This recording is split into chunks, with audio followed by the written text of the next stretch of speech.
Hey folks, Phil Zito here, and welcome to Thoughts from Phil, Episode 1. And this may be an awesome idea. This may actually be a horrible idea, but we'll find out. We'll see if this is actually any good. So, for the next 30 days, I'm going to be hopping on and just talking to y'all every morning. Sometimes it will be on my phone, other times it will be on my computer, like I'm doing right now. And I'll just answer any questions you have related to building automation and just provide my thoughts on things. So, what I want to talk about today is basically how do you get into the building automation world?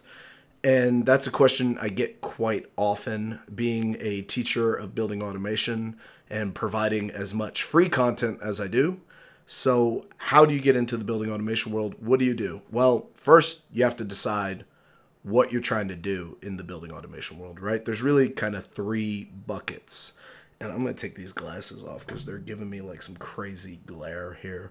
So, basically, there's these three buckets, as I was saying, right? You have a construction bucket, you have a service bucket, and you have a operations bucket. And those buckets, depending on your background and skill set, can be easy for you to get in or they can be difficult for you to get in. So what you want to determine right off the bat, if you're trying to either get a job in BAS or move up in the world of BAS, you want to determine what skills do you have. You want to do a skills inventory, right?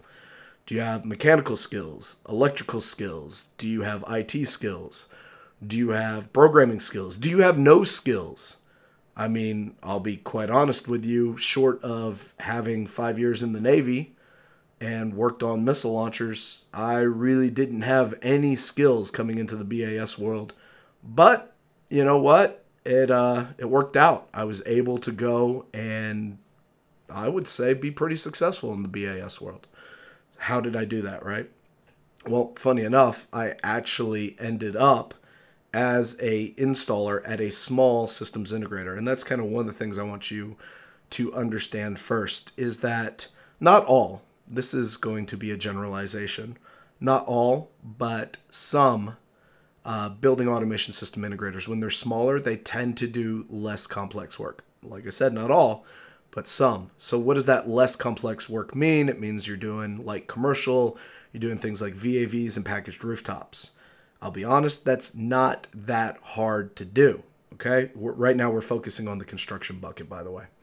So it's not that hard to go about and do packaged rooftops and VAV units and maybe some exhaust fans and tie it into a single supervisory device. It's pretty easy stuff. Most of you, if you've went through my podcasts, my free articles, and my free videos, you could probably, with a week of manufacturer training, hit the ground running and execute most of that.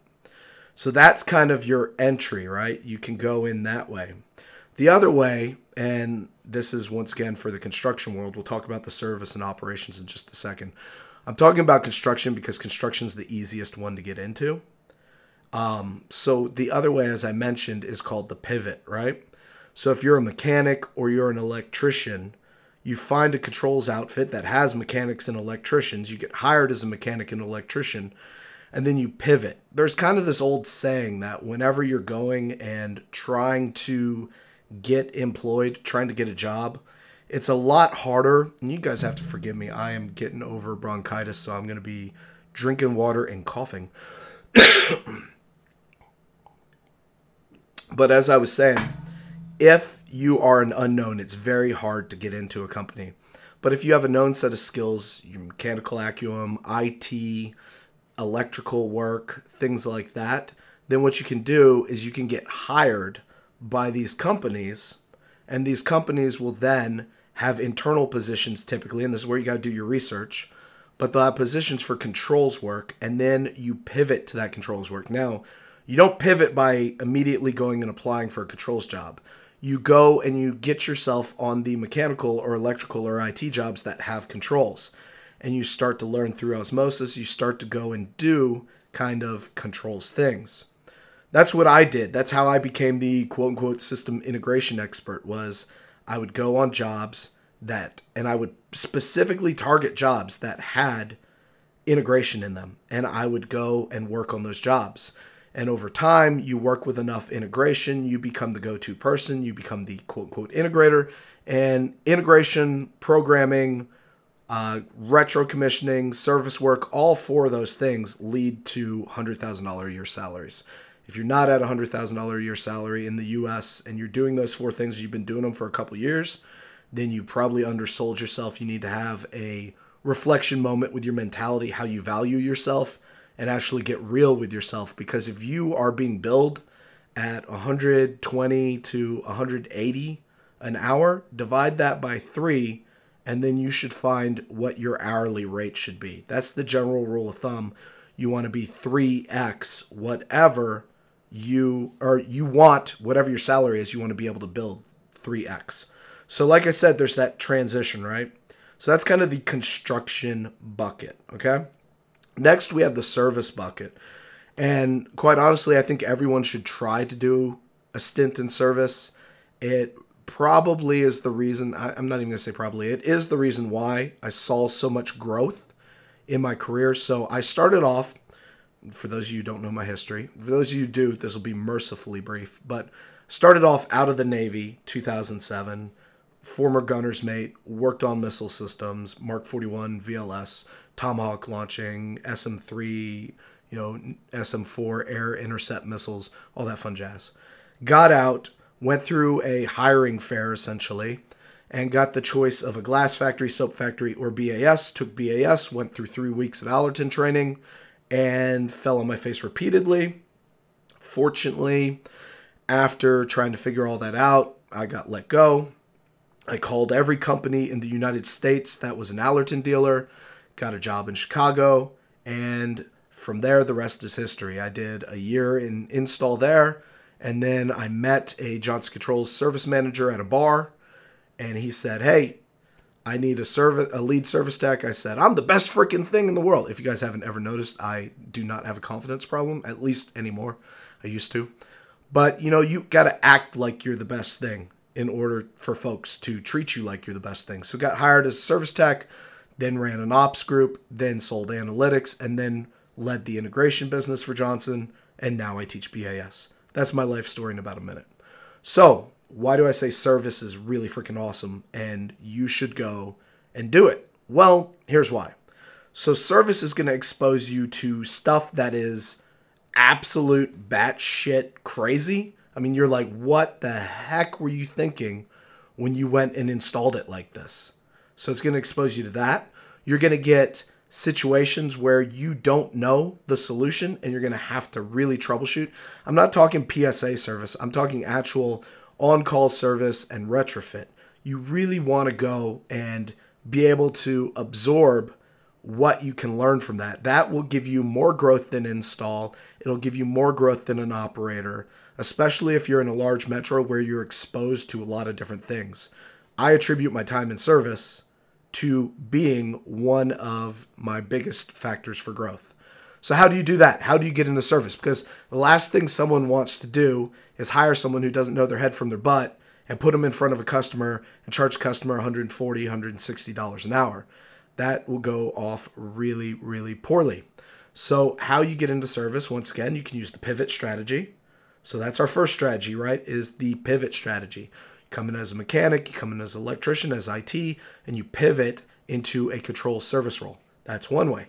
You can also start with install and then transfer to service, like I did. A third way is you can just sell yourself and figure it out. I mean, look, this stuff ain't that freaking hard, all right? At the end of the day, it's inputs. A controller does something to drive an output. It reads an input, does something in the controller, drives an output. That's all it is. A lot of folks, they focus on oscilloscopes and all this complex HVAC theory and all this high-level electrical stuff. I've never changed a motor in my life, never changed a compressor in my life, don't know how. I mean, I could probably figure it out, but yet by my second year in BAS, I was making $100,000 a year because I could solve problems. I got my head around a problem-solving mentality, and that's what service gives you, and that's why I think everyone should go through it, because then you're able to attribute that service problem-solving mentality to install or to operations. So, speaking of operations work is, if you're good at BAS, holy crap, can you shine. This is probably not going to earn me any friends with building operators, but the reality is the average building operator is poorly trained. It's not their fault. Folks don't invest in them. They look at this building as an asset, and unless it's a hospital or a university, it's just, hey, can we fill bodies in here to get rent, and can we do the bare minimum to make sure that we maintain the environmental conditions so the renters don't leave. And so you've got maybe one operations guy handling all these different things. He's also doing HVAC, also sometimes doing janitorial work. And so if you know BAS and come into operations, one, you can make a really nice salary. Two, it can be very stable if you end up with the right company. You know, I personally was never cut out for operations work or for building operator work. I don't thrive on predictability. If you haven't noticed, I'm all over the freaking place. That's just my personality. I'm always going to my wife and being like, hey, I got this great idea to make $1 billion. She's like, oh yeah, what's that? Because I have one every day, and most of them don't work out. But if you are someone who thrives on predictability, and there's nothing wrong with that, and you're someone who you're like, hey, you know what? I like to know what I'm doing. I like to go to the same place. I like to be really good at one thing. Then operations work is going to be pretty awesome for you. And, you know, you do 6 months. Heck, I would say you do 3 months in install. You go to a manufacturer class, and you're qualified for most operator work. I know those of you who are operators watching this after the fact, you're going to find that demeaning. I don't mean it in a demeaning way. There are plenty of operators who are really brilliant, who invest in their craft, and they want to be top tier. For those folks, I'm not describing you. I'm describing the folks who they're just, you know, a chuck in a truck driving around maintaining 20 different commercial properties, and they're just kind of not knowing anything about a lot of things. Once again, that can be resolved. And that's why you can shine in operations work. So let's recap on what we went through in today's first ever episode. And by the way, if you're watching this after the fact, click on the subscribe button. You'll get notified every morning. I'll try to do this at 8 o'clock every morning. And Saturdays and Sundays will probably be different times. But click on the subscribe button. You'll get notified when these pop up. So let's recap. 1, if you want to get in BAS, you got to identify your existing skills. Based on that, I recommend install work first because it's the most forgiving.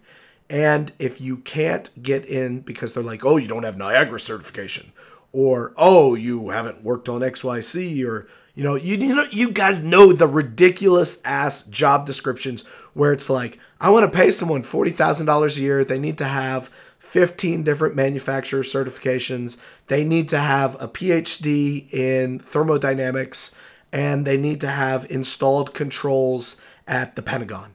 And it's like, really? Okay. But what you can do is you can use that pivot strategy, or you can just knock down the doors like I did.